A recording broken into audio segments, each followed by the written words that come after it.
Salut. Je vais dire salut à toutes mes vidéos, ça va être génial. J'ai vraiment l'air d'une handicapée. Bon, salut. Mais arrête de faire ça. Salut, on se retrouve pour une nouvelle vidéo.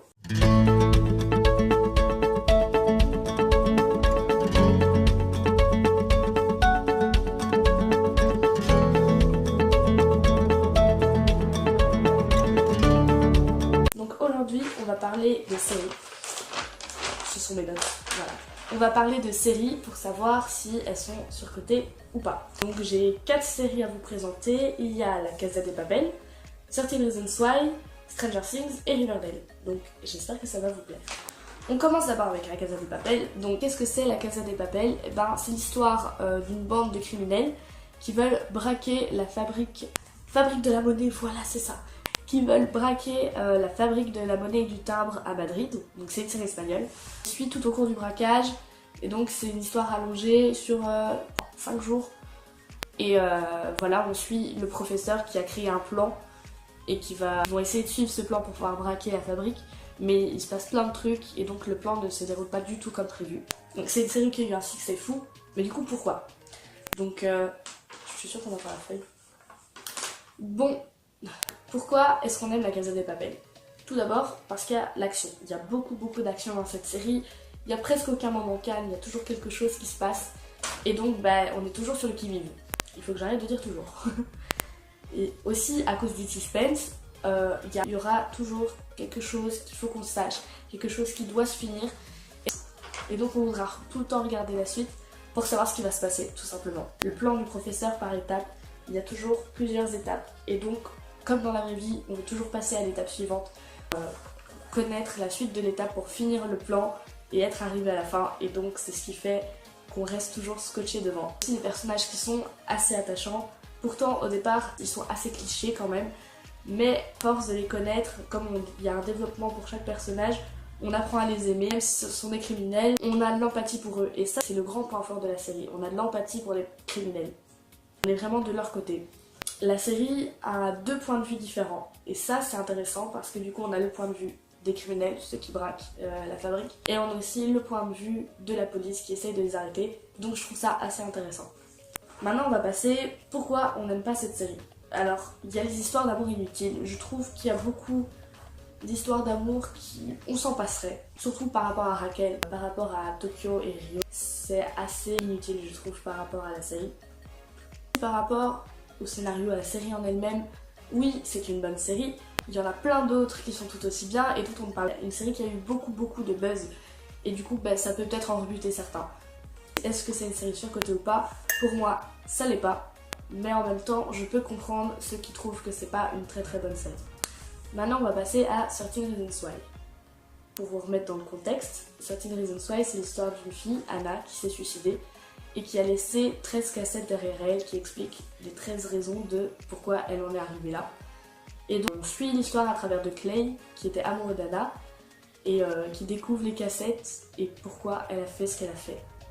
Pourquoi on aime cette série?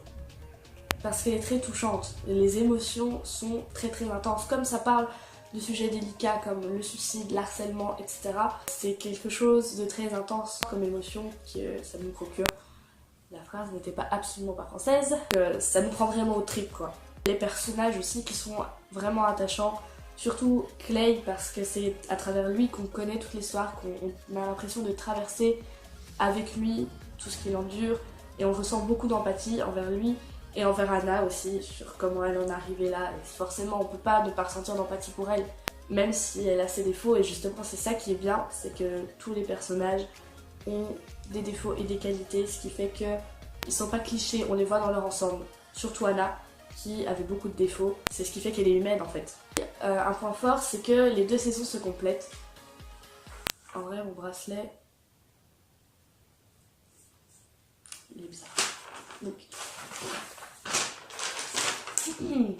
ce qui est bien aussi c'est que les 2 saisons se complètent. Donc la première saison c'est par rapport au suicide, à l'harcèlement, comment on en arrive à là. Et du coup c'est très centré sur Anna qui nous fait traverser ce que c'est d'être mal, la dépression, le viol, le suicide, etc. Et la 2e saison, elle est très bien aussi.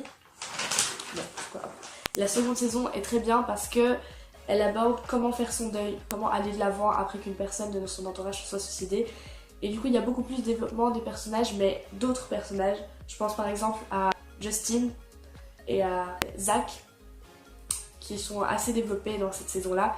Et du coup, on se rend compte que tout le monde n'est pas simplement méchant ou gentil, et on voit comment chacun fait son deuil, et je trouve ça super intéressant. Et bien sûr, il y a les thèmes abordés, c'est des thèmes, tout le monde n'en parle pas, et c'est bien d'en parler justement. C'est quelque chose qui arrive pas souvent. Cette série, elle est faite pour les ados, et donc forcément ça nous parle, et donc on aime. Les points faibles, d'abord, par rapport à la première et la deuxième... Faut que j'arrête de parler dans mon nez. Bref. Il y a le fait qu'on rajoute tout le temps. C'est-à-dire que la première saison, je l'ai trouvée géniale. Quand je l'ai vue, elle était super. Et je me suis dit, là c'est la fin, il n'y aura pas de suite. Finalement, ils ont fait une suite. C'est pas mauvais parce que la suite était très très bien. C'est pas ça. Mais c'était plutôt pour surfer sur la vague du buzz de la série. Et puis, sans spoiler, mais il y a une saison 3 qui est annoncée. Et du coup, je trouve que ça va être vraiment la saison de trop, parce que la dernière scène de l'histoire d'Anna, elle est très très bien, on arrive à lui dire au revoir, etc. Donc c'est une scène qui pour moi marque la fin de la série. Donc je vois pas l'intérêt de refaire une autre saison, surtout qu'elle ne sera plus sur l'histoire d'Anna, alors que Certain Reasons Why, c'est l'histoire d'Anna. C'est juste pour surfer sur la popularité de la série, et je trouve ça dommage. Les scènes choquantes, je trouve qu'il y a certaines scènes avec de la violence que je trouvais un peu inutiles. C'est pas choquant en mode... Mais en même temps, il n'y avait pas besoin de ces scènes dans l'histoire pour avancer et pour comprendre. Si vous avez vu la série, vous savez de quoi je parle. Si vous l'avez pas vu, je ne spoil pas. Est-ce que Certain Reasons Why est surcotée? Pour moi, elle l'est pas. C'est une bonne série à regarder. Maintenant, on va passer à Stranger Things. Donc c'est la troisième série. Je vous préviens, c'est ma série préférée. Donc, qu'est-ce que c'est Stranger Things? Donc, c'est l'histoire d'une fille qui s'appelle Eleven, qui s'appelle 11. Bon, moi je le dis en VO parce que j'ai regardé en VO. Qui a des pouvoirs et qui s'est enfuie du laboratoire dans lequel elle vit. Qui rencontre Mike, Lucas et Dustin, qui sont une bande d'amis, qui viennent de perdre Will, qui a disparu tout simplement. Il a disparu comme ça. Et donc, on suit l'histoire d'Eleven, on découvre qui elle est. Et en même temps, on suit l'histoire de Will pour savoir où est-ce qu'il est passé et si on va le retrouver, etc. C'était très nul comme résumé, mais bon, il y a trop de choses à dire. Pourquoi est-ce qu'on aime Stranger Things? D'abord, il y a les personnages qui sont super attachants, genre vraiment, comme ce sont des enfants, adolescents. Oh, c'est trop mignon! Et puis il y a Eleven, bien sûr, Eleven elle est juste trop badass en fait, genre elle est trop bien. Ils ont vraiment réussi à créer un personnage avec ses défauts, ses qualités, ses peurs, tout. Ils ont réussi vraiment à faire d'Eleven quelque chose de complexe. Puis il y a les histoires d'amour aussi, c'est juste beaucoup trop mignon, surtout entre Mike et Eleven, et aussi entre Max et Lucas. Les histoires d'amour qui sont, je trouve, beaucoup trop mignonnes, qui rajoutent un petit peu d'émotion. Oui, et les acteurs surtout, les acteurs, ils jouent vraiment très très bien pour leur âge, je veux dire, ils ont notre âge, et franchement, ils ont notre âge. Je suis combien dans ma tête? Ils ont mon âge, et du coup je trouve que pour mon âge, ils jouent vraiment super bien, parce que tout le monde n'arriverait pas à faire ça, surtout Millie Bobby Brown qui joue Eleven, parce qu'elle a réussi en 2 saisons à nous faire aimer son personnage alors qu'elle a quasi aucun dialogue, et ça franchement c'est pas un truc que tout le monde sait faire. Donc vraiment le jeu d'acteur est super. Qu'est-ce qu'on n'aime pas dans Stranger Things? Déjà il y a le rythme qui n'est pas vraiment maîtrisé, surtout dans la saison 2 où les 6-7 premiers épisodes sont assez lents. Il y a quand même de l'action, mais sont plus lents par rapport aux 3 derniers épisodes où tout se passe quasi dans ces 3 derniers épisodes. Et ils auraient peut-être dû maîtriser un petit peu mieux ce rythme.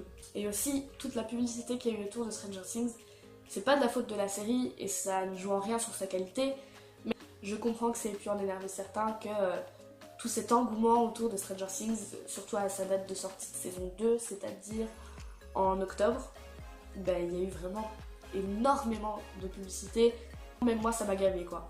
Ce qui est dommage dans Stranger Things, c'est les personnages qui sont pas vraiment exploités, comme Barb, qui disparaît, mais du coup, le personnage en lui-même, je crois qu'on aurait pu en faire quelque chose d'intéressant à part juste le faire disparaître. Dans la saison 2, il y a Billy, qui je trouve est pas du tout exploité, genre au début on se dit c'est une menace, qu'est-ce qui va se passer, etc. Et puis à la fin, en fait, bah il sert plus à rien, du coup bah c'est un peu dommage quoi. La conclusion, est-ce que c'est une série surcotée ou pas? Pour moi, ça l'est pas. Ça c'est sûr et certain que Stranger Things n'est pas surcoté.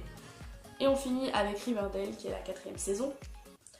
La quatrième série. Qu'est-ce que c'est Riverdale? Et ben c'est l'histoire de 4 lycéens. Donc Veronica, Betty, Archie et Jughead.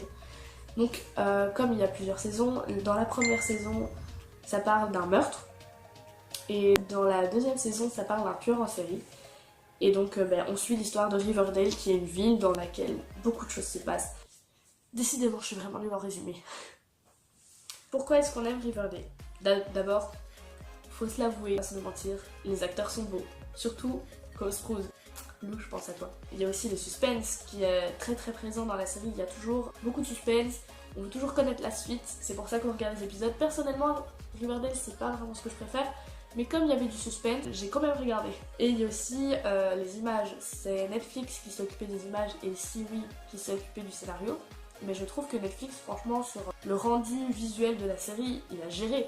Il y a un jeu de couleurs, de luminosité, etc. qui fait que la série est très jolie à regarder, je trouve. Pour finir, pourquoi on n'aime pas Riverdale? Eh bien, je trouve que le scénario est un peu trop tiré par les cheveux. Je trouve qu'il y avait beaucoup de choses inutiles, comme par exemple la relation Veronica et Archie, Betty et Jughead, tout ce qui se passe avec la famille de Veronica, je trouve ça un peu inutile et franchement, moi j'ai trouvé ça chiant. Maintenant, ça fait partie du scénario. On voit qu'ils ont vraiment essayé de l'allonger. La première saison n'a que 13 épisodes et là, je trouve que l'histoire est bien, le scénario est bien. Mais la deuxième saison, il y a 23 épisodes, je pense, 23 ou 24. Et ça se voit qu'ils ont dû rallonger pour arriver à 23 épisodes. Si ils avaient fait 13 épisodes comme dans la première saison, ça aurait été un peu plus prenant. Là, franchement, je me suis ennuyée pendant la deuxième saison. On ne peut pas vraiment s'identifier à ce que vivent les personnages. Et donc, forcément, la série est moins immersive. Donc, est-ce que Riverdale est une série surcotée? Pour moi, oui, parce que il y a beaucoup trop de buzz autour de ça pour ce que c'est. Voilà, je crois que j'ai fini mon analyse. J'espère que ça vous aura plu et on se retrouve la semaine prochaine pour une nouvelle vidéo. Salut!